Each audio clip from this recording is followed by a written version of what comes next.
आपने उत्तर कोरिया के तानाशाह किम जोंग उन का नाम तो सुना ही होगा, जिसे पूरी दुनिया में उसके सनकीपन और तानाशाही के लिए जाना जाता है। अमेरिका सहित दुनिया के तमाम ताकतवर देश भी उसके सनकीपन और तानाशाही की वजह से दुश्मनी मोल नहीं लेते। नॉर्थ कोरिया के उसी तानाशाह किम जोंग के गंभीर रूप से बीमार होने की खबरें सामने आ रही हैं। किम जोंग उन की हालत बेहद नाजुक बताई जा रही है। अमेरिकी मीडिया में किम जोंग उन के ब्रेन डेड होने की भी अटकलें तेज हो गई हैं। एक मीडिया रिपोर्ट में कहा गया है कि अमेरिका को खुफिया जानकारी में पता चला है कि उत्तर कोरियाई नेता किम जोंग उन सर्जरी के बाद गंभीर खतरे से गुजर रहा है। बताया जा रहा है कि उनका कार्डियोवास्कुलर की वजह से इलाज चल रहा है। रिपोर्ट के मुताबिक किम जोंग उन की सर्जरी की गई थी, मगर इसके बाद उनकी हालत और भी ज्यादा बिगड़ गई। बताया गया कि वो ब्रेन डेड हो चुके हैं। ऐसे में ये अटकलें लगने लगी हैं कि अगर किम की सेहत में जल्द सुधार नहीं होता तो उत्तर कोरिया की सत्ता की कमान कौन संभालेगा।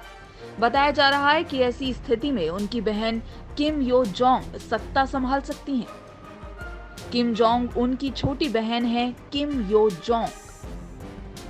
पिछले 2 सालों में वो किम के आसपास अक्सर देखी जाती रही हैं।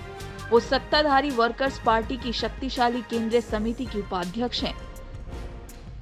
31 वर्षीय किम यो जोंग अपने भाई और तानाशाह किम जोंग उन की विश्वास पात्र हैं। सत्ताधारी पार्टी पर उनकी मजबूत पकड़ बताई जाती है। अगर किम जोंग उन की तबीयत में सुधार नहीं होता तो उनकी बहन और विश्वास पात्र किम यो जोंग देश की अगली तानाशाह हो सकती हैं। बताया जा रहा है कि किम जोंग उन को आखिरी बार सार्वजनिक तौर पर 11 अप्रैल को देखा गया था, जिसमें उन्होंने एक बैठक की अध्यक्षता की थी और कोरोना वायरस को लेकर सख्त जांच के आदेश दिए थे। इतना ही नहीं, वो 14 अप्रैल को मिसाइल के परीक्षण के कार्यक्रम से भी नदारद थे। यही नहीं, किम जोंग उत्तर कोरिया के स्थापना दिवस और अपने स्वर्गीय दादा के 108वें जन्मदिन पर होने वाले कार्यक्रम में भी 15 अप्रैल को दिखाई नहीं दिए। बताया जा रहा है कि 2012 के बाद ऐसा पहली बार हुआ है जब किम अपने दादा की जयंती समारोह से गायब थे। गौरतलब है कि किम जोंग उन अपने परिवार की तीसरी पीढ़ी के नेता हैं। 2011 में पिता किम जोंग द्वितीय की हार्ट अटैक से मौत के बाद किम जोंग जूनियर ने सत्ता संभाली।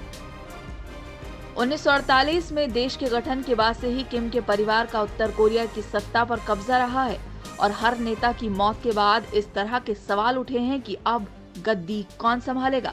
क्या किम वंश का शासन समाप्त हो जाएगा? लेकिन तीनों ही किम ने इन सवालों को गलत साबित किया है। उनके शासन में उत्तर कोरिया ने अमेरिका के विरोध के बावजूद परमाणु हथियार और मिसाइलों से अपनी शक्ति खूब बढ़ा ली है। किम जोंग उन के ब्रेन डेड होने की खबरों से एक बार फिर उत्तर कोरिया की सत्ता को लेकर हलचल बढ़ गई है।